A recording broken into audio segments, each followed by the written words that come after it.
علیہ وسلم صلی اللہ علیہ وسلم۔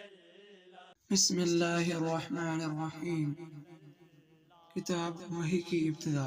شیخ امام حافظ ابو عبداللہ محمد بن اسماعیل بن ابراہیم بن مغیرہ بخاری رحمہ اللہ نے فرمایا، رسول اللہ صلی اللہ علیہ وسلم کی طرف وحی کی ابتدا کیسے ہوئی؟ اور اللہ عز و جل کا فرمان، بلا شبہ ہم نے تیری طرف وحی کی جیسے ہم نے نوح اور اس کے بعد دوسرے نبیوں کی طرف وحی کی۔ فوائد۔ نمبر 1، امام بخاری رحمہ اللہ نے اپنی کتاب کی ابتدا وحی سے فرمائی اور اسے ایمان سے بھی پہلے ذکر فرمایا، کیونکہ وہ صحیح بخاری میں جو کچھ بھی ذکر فرمائیں گے سب اس پر موقوف ہے کہ آپ صلی اللہ علیہ وسلم نبی تھے جس پر وحی نازل ہوئی، اور آپ پر ایمان بھی اس لیے واجب ہے، اسی لیے آپ پر وحی اترنے کی تائید اور دلیل کے لیے یہ آیت ذکر فرمائی، اِنَّا أَوْحَيْنَا إِلَيْكَ كَمَا أَوْحَيْنَا إِلَىٰ نُوحٍ وَالنَّبِيِّينَ مِن بَعْدِهِ۔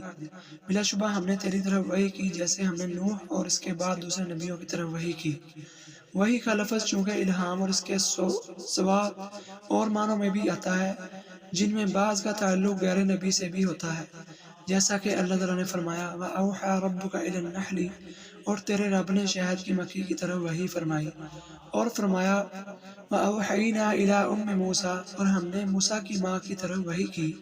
اس لیے آپ کے لیے نبوت اس وقت تک ثابت نہیں ہوتی جب تک یہ ثابت نہ ہو کہ آپ کی طرف آنے والی وحی نبوت کی وحی تھی۔ اس لیے یہ ثابت کرنے کے لیے آپ کی طرف نبوت کی وحی تھی۔ یہ فرمایا، کما اوحینا الی نوح والنبیین من بعد، جیسے ہم نے نوح اور اس کے بعد دوسرے نبیوں کی طرف وحی بھیجی۔ اس سے ثابت ہو گیا کہ آپ کی طرف آنے والی وحی نبوت والی وحی تھی، اور اس آیت سے آپ کی نبوت بھی ثابت ہو گئی، اور صحیح بخاری میں جو کچھ نبی صلی اللہ علیہ وسلم سے باسناد نقل کیا گیا ہے اس پر اعتماد بھی حاصل ہو گیا، اور اس پر ایمان لانا بھی واجب ٹھہرا۔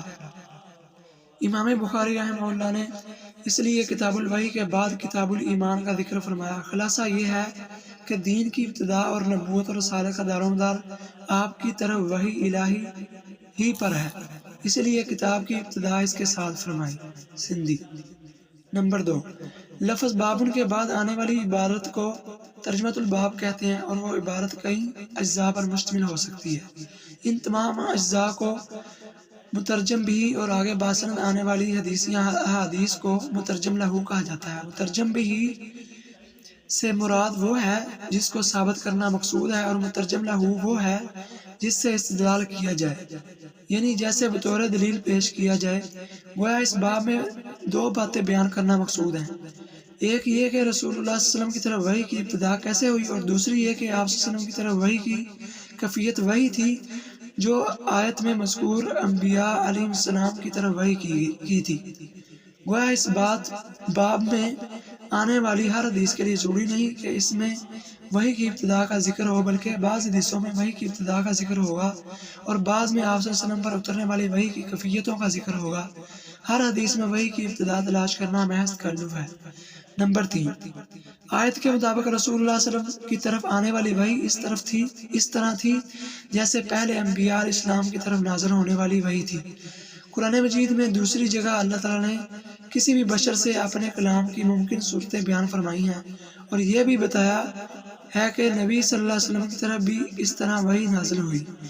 وما كان لبشر أن يكلمه الله إلا وحيا أو من وراء حجاب أو يرسل رسولا فيوحي بإذنه ما يشاء إنه علي حكيم وكذلك أوحينا إليك روحا من أمرنا ما كنت تدري ما الكتاب ولا الإيمان ولكن جعلناه نورا نهدي به من نشاء من عبادنا وإنك لتهدي إلى صراط مستقيم۔ اور کسی بشر کے لیے ممکن نہیں کہ اللہ اس سے کلام کرے مگر وحی کے ذریعے یا پردے کے پیچھے سے، یا یہ کہ وہ کوئی رسول بھیجے پھر اپنے حکم سے وحی کرے جو چاہے۔ بے شک وہ بے حد بلند کمال حکمت والا ہے۔ اور اس طرح ہم نے تیری طرف اپنے حکم سے ایک روح کی وحی کی، تو نہیں جانتا تھا کہ کتاب کیا ہے اور نہ یہ کہ ایمان کیا ہے، اور لیکن ہم نے اسے ایک ایسی روشنی بنا دیا ہے کہ جس کے ساتھ ہم اپنے بندوں میں سے بندوں سے جسے چاہتے ہیں راہ دکھاتے ہیں، اور بلا شبہ تو یقیناً سیدھے راستے کی طرف رہنمائی کرتا ہے۔ نمبر 4، لغت میں وحی کے معنی پر پوشیدہ طریقے سے کسی کو کوئی بات بتلانا ہے۔ نبی صلی اللہ علیہ وسلم کی طرف وحی بھی انہی طریقوں کے ساتھ ہوئی جن کے ساتھ نوح علیہ السلام اور ان کے بعد والے نبیوں کی طرف ہوئی، جن کی ابتدا سچے خوابوں سے ہوئی۔ قرآن مجید میں ظاہر ہے اللہ تعالیٰ نے انبیاء علیہ السلام کی طرف کتاب کی صورت میں وحی نازل فرمائی، اور کتاب کے علاوہ بھی وحی کی جو صورتیں جو حدیث کی صورت میں تھی، جیسا کہ موسیٰ علیہ السلام اللہ تعالیٰ نے طور پر پہلا کلام فرمایا، اس کے بعد بھی کئی دفعہ وحی فرمائی۔ مثلا دیکھیں سورہ یونس 87 نمبر آیت، سورہ طٰہٰ 77 نمبر آیت، سورہ شعراء 52 نمبر آیت۔ فرعون اور اس کی آل کو دعوت اس وحی کے ذریعے دی گئی جو حدیث تھی۔ اس وحی کے انکار کی وجہ سے وہ سمندر میں غرق ہوئے۔ اس کے بعد طور سینا میں موسیٰ علیہ السلام کو 40 دن کے اعتکاف کے بعد کتاب عطا کی گئی۔ ارشاد باری تعالیٰ ہے وَكَتَبْنَا لَهُ فِي الْأَلْوَاحِ مِنْ كُلِّ شَيْءٍ مَوْعِظَةً وَتَفْصِيلًا لِكُلِّ شَيْءٍ فَخُذْهَا بِقُوَّةٍ وَأْمُرْ قَوْمَكَ يَأْخُذُوا بِأَحْسَنِهَا، اور ہم نے اس کے لیے تختیوں میں ہر چیز کے بارے میں نصیحت اور ہر چیز کی تفصیل لکھ دی۔ سو انہیں قوت کے ساتھ پکڑ اور اپنی قوم کو حکم دے کہ وہ ان کی بہترین باتوں کو پکڑے رکھے۔ ہمارے نبی صلی اللہ علیہ وسلم کی طرف آنے والی وحی بھی قرآن اور حدیث دونوں صورتوں میں تھی۔ صحیح بخاری میں بھی احادیث کے ساتھ قرآن مجید کی بہت سی آیات اور ان کی تفسیر بھی ذکر کی گئی ہے، اور جس طرح قرآن کریم پر ایمان لانا واجب ہے، اسی طرح احادیث پر ایمان بھی واجب ہے۔ السلام علیکم۔ وسلم صلی اللہ علیہ وسلم صلی اللہ علیہ وسلم